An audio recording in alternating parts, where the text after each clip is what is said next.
दोस्तों, यह कहानी एक लड़की की है जिसे उसकी दादी ने उसे बताई थी। तो जानते हैं आगे की कहानी उसी के नज़रिए से। गांव की जिस जगह की यह बात है वह हिमाचल प्रदेश के एक जगह की है। खूबसूरत पहाड़ों से घिरा एक प्याली नुमा जगह जिसके बीचों बीच एक छोटा सा गांव था। बहुत ही खूबसूरत गांव था। चारों ओर से पहाड़ों से घिरे होने की वजह से शाम को जल्दी से ही दिन ढल जाया करता था। अंधेरी रात हो जाया करती थी। चारों तरफ सन्नाटा पसर जाया करता था। जंगली जानवरों की आवाज़ सुनाई देना शुरू हो जाया करती थी। रात होते ही उस गांव में एक चीज़ और शुरू हो जाया करती थी। वो थी एक आवाज़। एक आवाज़ सुनाई देती थी जैसे किसी लड़की की आवाज़, और वो रो रही हो। आवाज़ उस जंगल से आना शुरू हो जाया करती थी जो उस पहाड़ों पर था। वो आगे बताती थी कि वो खूबसूरत नज़ारा जो दिन में हमें घर से नज़र आता था, रात होते ही वो पहाड़ एक खौफनाक मंजर में बदल जाया करता था। कोई रात में उस जंगल में पहाड़ों पर जाने की हिम्मत नहीं कर पाता था। उस डरावनी आवाज़ को सुन के ही हमें इतना डर लगता था कि सभी लोग अपने घर के दरवाजे शाम होते ही बंद कर दिया करते थे। दादी बताती है कि वह लड़की रात को एक फिक्स टाइम पर 8 बजे के बाद ही रोना स्टार्ट करती थी, जब हम सब अपने बिस्तर में लेट जाते थे, क्योंकि वहाँ रात ही इतनी जल्दी हो जाया करती थी कि हमें जल्दी नींद आ जाती थी। पूरे गांव वाले परेशान थे उस डर की वजह से। उस लड़की की आवाज़ में एक दर्द था। जब उसके रोने की आवाज़ आती, पूरा गांव खौफ में चला जाता था। ऐसा नहीं था कि उसकी आवाज़ बहुत ही लाउड थी। हाँ, एक गूंज थी।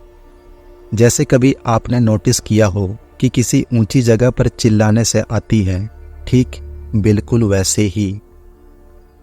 आज हवा में कुछ ज़्यादा ही ठंड थी और वो आवाज़ ठंड में भी हमें सुनाई दे रही थी। इस आवाज़ को बर्दाश्त कर पाना गांव के लोगों के लिए मुश्किल होते जा रहा था। तो गांव के कुछ लोगों ने फैसला किया कि इस लड़की का पता लगाया जाए।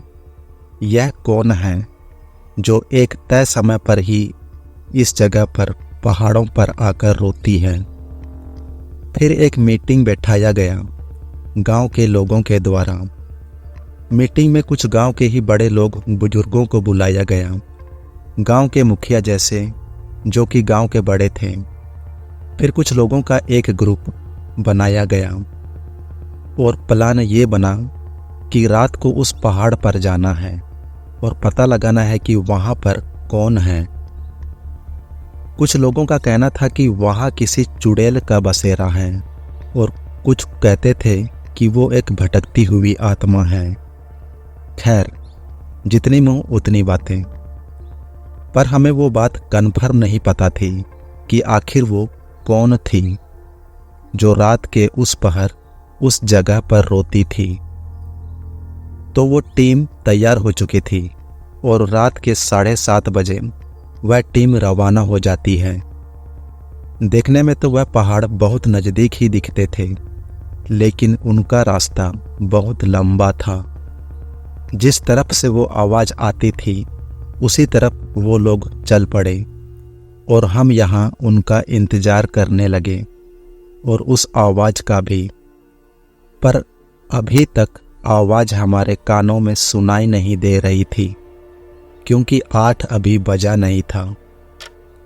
पूरा गांव उस टीम का इंतज़ार कर रहा था कि वह टीम कब आए और हमें बताए कि वहाँ कौन है। 8 बज चुके थे और उस लड़की के रोने की आवाज़ अब वहाँ से आ रही थी। वैसे ही रो रही थी जैसे करा रही हो और वह बहुत तकलीफ में हो। खैर, जब वह टीम वापस आती है, पूरा गांव टीम का बड़ी बेसब्री से इंतज़ार कर रहा होता है। लोगों के बच्चे भी बुरी तरह डरे हुए थे। और एक बात मेरी दादी बताती है कि उस टाइम लाइट भी बहुत ज़्यादा जाया करती थी। जैसे ही 8 बज जाता था लाइट अपने आप चली जाती थी, जिसके चलते बच्चे और भी ज़्यादा डर जाया करते थे। गांव बहुत परेशान था। खैर, वो टीम वापस आती है। उस टीम का बहुत बुरा हाल था। वो बहुत बुरी तरह जख्मी होते हैं। किसी के सर पर चोट थी, किसी के पैरों पर। बहुत बुरा हाल था। उनको बिठाया जाता है और पानी पिलाया जाता है, और जब वो नॉर्मल होते हैं उनसे पूछा जाता है कि ऐसा क्या हुआ कि आप लोगों की हालत इतनी खराब है। उस पर वो हमें बताते हैं कि हम जब वहाँ पहुँचते हैं और वो रोने की आवाज़ शुरू होती है, हम उस डायरेक्शन में चलना शुरू करते हैं और वो आवाज़ हमारे करीब आ रही थी। जैसे ही हम पहुंचने वाले होते हैं और जब हम उस जगह पर पहुंचते हैं तो वो आवाज़ कहीं और से आ रही होती है और हम उसी ओर जाते हैं, उसी दिशा की ओर।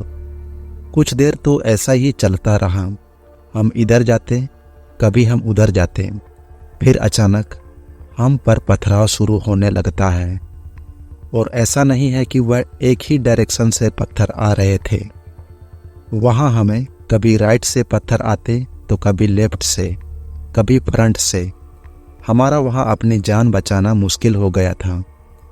पहाड़ी से पत्थर कोई हम पर बहुत तेजी से फेंक रहा था। तभी हम में से कुछ बहादुर थे जो कि उस जगह पर जाकर ढूंढने की कोशिश करते हैं कि पत्थर कहाँ से आ रहे हैं और कौन मार रहा है। शायद कोई पेड़ों के पीछे छुपा हुआ हो, मगर वहाँ उनको कोई भी नहीं मिलता।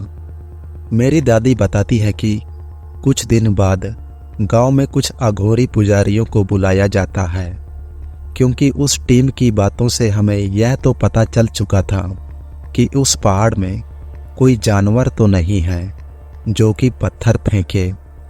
जरूर कोई इंसान या कोई शैतानी शक्ति ही होगी। फिर दूसरे दिन को ही वहाँ पूजा अर्चना करवाई गई।